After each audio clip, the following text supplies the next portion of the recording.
I always said in the campaign trail that government at every level had two obligations: to deliver good services and to do that as effectively and efficiently as possible.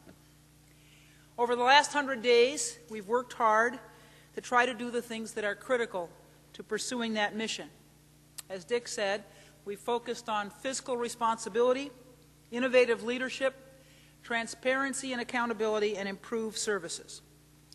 Let me begin by talking about fiscal responsibility. Obviously, the biggest hurdle that we had to face was the $487 million deficit that was left to us by my predecessor as we walked in the door. I'm proud to say that despite that almost $500 million deficit, we balanced the 2011 budget. It was approved unanimously by the County Board of Commissioners, and at the suggestion of Commissioner Suffredin, we rolled back the Stroger sales tax increase that was left by 0.25% in 2012 and 0.25% in 2013, fulfilling a campaign promise that I made. My 2011 budget recommendation reaffirms my commitment to fiscal responsibility within Cook County. It's a commitment I'm determined to keep, and I'm bolstered by the support I've received from residents across the county. Our residents clearly want a new direction for county government, and it starts with responsible spending and accountability. They want leadership, and we've tried to make the hard decisions and the tough choices. We've been blessed by a lot of good people coming on board to help. I want to acknowledge Kurt Summers, who's my Chief of Staff, who's here. Kurt, you should stand up. Kurt Summers. And we got to know Kurt because of his good work on the 2016 campaign for our Olympic bid, the city's Olympic bid. Robin Kelly, who is Chief of Staff to Alexi Giannoulias, has come on board as our Chief Administrative Officer. Greg Wass, who was Chief Information Officer for the state, is now performing a similar function at the county. Tarek Malhans, who worked for the city for many years in a variety of financial positions, is now our Chief Financial Officer. Somebody's applauding back there. Oh, he's here. All right, so Tarek has to stand up too. There we go. Good. And Maria Saldana has come on board recently as the head of our Bureau of Economic Development. I've often said that it's a great honor to serve the public, and I'm heartened by the fact that so many good professionals have been willing to join us. Earlier this week, we released our 100-day report card, which gives an update on initiatives from our transition report. This is an important measure of our transparency and accountability. We've published this report and its supplementary materials and have a section to ask questions and to give feedback online at cookcountyill.gov. As president, I'm committed to professionalizing the county. Therefore, we've launched several initiatives focused on making the county more transparent and accountable. We've gotten the help of critical pro bono partners. The Civic Consulting Alliance has been wonderful, and Kurt has twisted the arms of a lot of his friends in the private sector. We have the Boston Consulting Group that's presently working with us on performance management, McGladrey on a desk audit in the President's office, and we're looking at shared services across the county. I think it's particularly important that we focus on performance management because you can't manage very well if you don't measure. And one of the things that we found distressing, I would say, when we were trying to put together our first budget, is that you won't be surprised to learn, a number of people in the county who don't have job descriptions and have never had a performance review. We're focused on improving services, and we hope that our future budgets can be based on objective performance measures. I'm taking the lead in this process to be sure that the county is accountable for your tax dollars. Every agency and department will be required to prepare a quarterly report that establishes measurable goals and tracks how well we're doing in meeting those goals.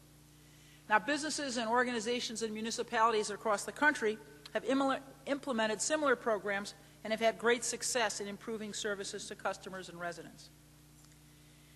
The county has, in the past, not had a very active economic development arm, and one of the things we did is consolidate economic development activities under a Bureau of Economic Development, putting together the President's Office of Employment and Training, our departments of community development and capital planning and building and zoning. The consolidation of these services will not only reduce costs, but help us focus, as we haven't in the past, on economic development. It'll enable us to make economic policy in a much more specific, clear, and effective way. You know, I've long said that Chicago is the capital of the Midwest, and we have a real opportunity to strengthen Chicago and define Cook County as the hub of the Midwest. We've been meeting with business leaders, and actually I've spoken to the Civic Committee and the Chicagoland Chamber of Commerce to begin a dialogue about how we can strengthen and support businesses in the region. We must improve the services that we provide. I will tell you, however, that I'm a history teacher, and I don't expect to be judged entirely on how well we manage the county internally. There are a couple of critical issues that the county faces, and they relate to health care and criminal justice. And the title of the event today is State of the City, and mostly I've talked about the county, but I think I'll talk now a little bit about my conversation with Rahm Emanuel. So before I get to that, let me just say that 2/3 of your county money goes to health care and criminal justice. A little more than 1/3 to criminal justice, a little less than 1/3 to health care. That's where 2/3 of our dollars go. So I had a meeting a couple weeks ago with Rahm to talk about our mutual interests. One of the things we talked about was health care and the idea that's been floating around for a while that we ought to incorporate the city's clinics, primary care clinics, into the county system. And we talked a little bit about whether that was a good idea and how we might work on that integration, and decided that was a matter that we should work together on. Our health care system is now governed by an independent body. That was created in 2008, again with the good work of Commissioner Suffredin. And I've been pleased to support not only independent governance, but our present leadership, Bill Foley and the Independent Governing Board. But our challenge in the health care system is not simply to manage it well, but to be prepared for a competitive environment that's going to be on us pretty quickly in 2014, when more and more of our residents are covered by Medicaid, have options, and the question is, when they have options, will they choose the county system? Because in the past, we didn't have to pull people into our system. It was by default their choice. If you had no insurance, if you had very modest insurance, if you had Medicaid, you came to county because you knew you could get care there. And not every doctor would take Medicaid, not every institution, and every hospital was open to Medicaid recipients, and surely you weren't well received in most of our for-profit and even many of our not-for-profit hospitals if you had no insurance at all. So we're moving from a system where people came to us by default into a very competitive environment. And what I'm fearful of is that we'll end up in a position where, in this competitive environment, we get those people who've fallen through the social safety net and don't have insurance, don't have even Medicaid, and the undocumented. Because the devil's bargain that was made to enact health care excluded the undocumented. And there are large numbers of undocumented residents here in Cook County and, of course, across the state of Illinois. So what I'm fearful of is we'll end up with a system that's contracted and that is used by patients entirely without any opportunity for compensation for their care. That's a tough position to be in. On the criminal justice side, my conversation with Rahm Emanuel began by talking about education. I think I was quoted in the Sun-Times by saying that the inadequacies, the terrible disgrace that our public education system is feeding our jail. And you know, what I usually say about this is that every adult in Chicago ought to be ashamed, because we have a public education system that graduates only 54% of our kids. That's after 5 years, 54%. We do a little better with girls, it's 64%, a little worse with boys, it's 46%. And for African American and Latino young men, it's about 40%. It means 60 out of every 100 don't graduate. And let me just tell you, you know, a high school diploma is not simply your ticket to post-secondary education, it's your ticket into the workforce, because employers use it as a screening device. So if you don't have a high school education, you're really stuck. And almost half our kids don't get through high school in Chicago. That's disgraceful. As I said, every adult in Chicago ought to be ashamed that we don't do better by our young people, by our future. And of course, if you don't have opportunities, you're much more likely to be caught up in our criminal justice system. Now, part of it is the inadequacies of our criminal justice system. The other part of it, brutally, is what I would call institutional racism. And I want to recommend a book to you. I realize, it's kind of dangerous. Kind of dangerous for people in public life to be talking about things like institutional racism, but what the heck.